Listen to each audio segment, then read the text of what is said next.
Yang terhormat Bapak-Bapak, Ibu-Ibu, salam Pancasila. Bapak-bapak, ibu-ibu yang melihat video saya ini, tolong jangan lupa subscribe, like, dan di-share. Sifatnya gratis. Pada hari Kamis, tanggal 15 Juni tahun 2023, saya akan mengomentari Presiden Joko Widodo memimpin bangsa untuk rakyat, sedangkan Yusuf Kala untuk dirinya sendiri. Presiden Joko Widodo memimpin negara Indonesia sebanyak 2 periode. Periode pertama tahun 2014 dan periode kedua tahun 2019. Sedangkan Yusuf Kala pernah Wakil Presiden Susilo Bambang Yudhoyono tahun 2004 dan Wakil Presiden Joko Widodo tahun 2014.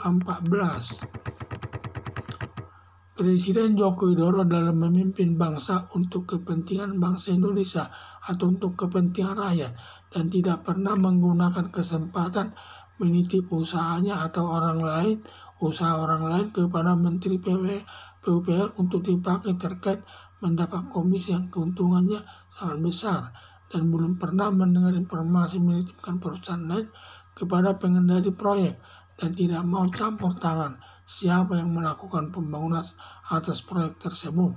Semua diserahkan kepada pengendali proyek tersebut. Sedangkan Yusuf Kala dalam memegang jabatan sebagai wakil presiden terlebih dahulu memikirkan kepentingannya sendiri.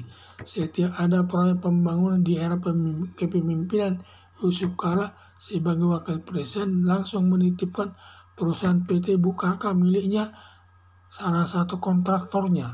Kalau sudah ditetapkan sebagai kontraktor atas suatu proyek, sangat besar keuntungannya.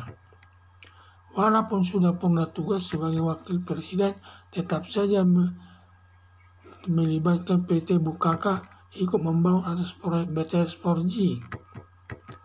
Proyek BTS 4G milik Kemenkominfo di mana Johnny Plate selaku Menteri Kemenkominfo melakukan korupsi sebesar 8 triliun atas proyek BTS 4G.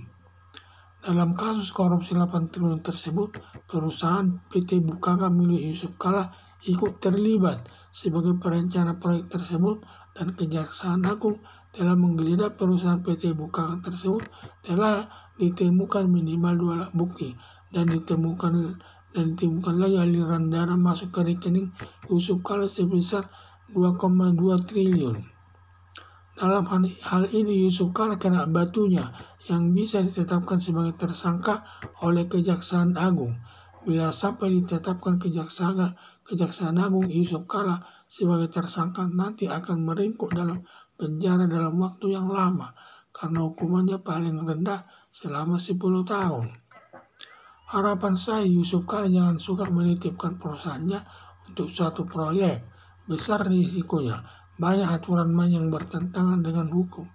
Tirulah Presiden Joko Widodo fokus membangun bangsa Indonesia dan tidak pernah memanfaatkan proyek pembangunan untuk kepentingan dirinya sendiri.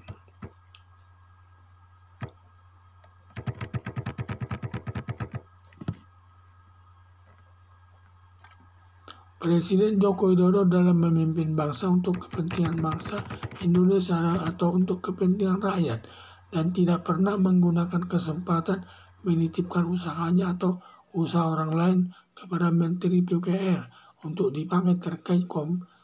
dipakai sebagai kontraktor terkait nanti mendapat komisi atau keuntungan besar dan belum pernah mendengar informasi menitipkan perusahaan lain kepada pengendali proyek dan tidak mau campur tangan siapa yang melakukan pembangunan atas proyek tersebut. Semua diserahkan kepada pengendali proyek tersebut. Sedangkan Yusuf Kala dalam memegang jabatan sebagai wakil presiden terlebih dahulu memikirkan kepentingannya sendiri. Setiap ada proyek pembangunan di era kepemimpinan Yusuf Kala sebagai wakil presiden langsung menitipkan perusahaannya PT Bukaka miliknya salah satu kontraktornya. Kalau sudah ditetapkan sebagai kontraktor atas proyek sangat besar keuntungannya.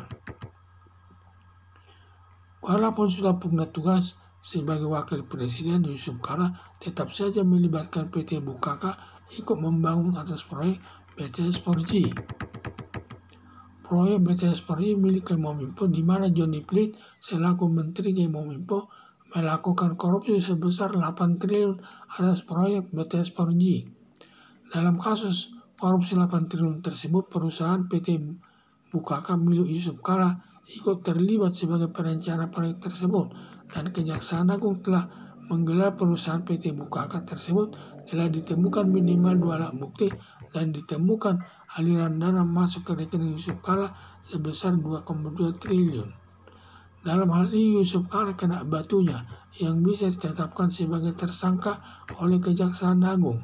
Bila sampai ditetapkan Kejaksaan Agung Yusuf Kala sebagai tersangka, nanti akan meringkuk dalam penjara dalam waktu yang lama karena hukumannya bisa paling rendah selama 10 tahun karena ancaman hukumannya itu hukuman seumur hidup. Harapan saya, Yusuf Kala jangan suka menitipkan perusahaannya untuk suatu proyek. Besar risikonya, banyak aturan main yang bertentangan dengan hukum. Tirulah Presiden Joko Widodo, fokus membangun bangsa Indonesia dan tidak pernah memanfaatkan proyek pembangunan untuk kepentingannya sendiri. Sekian dan terima kasih.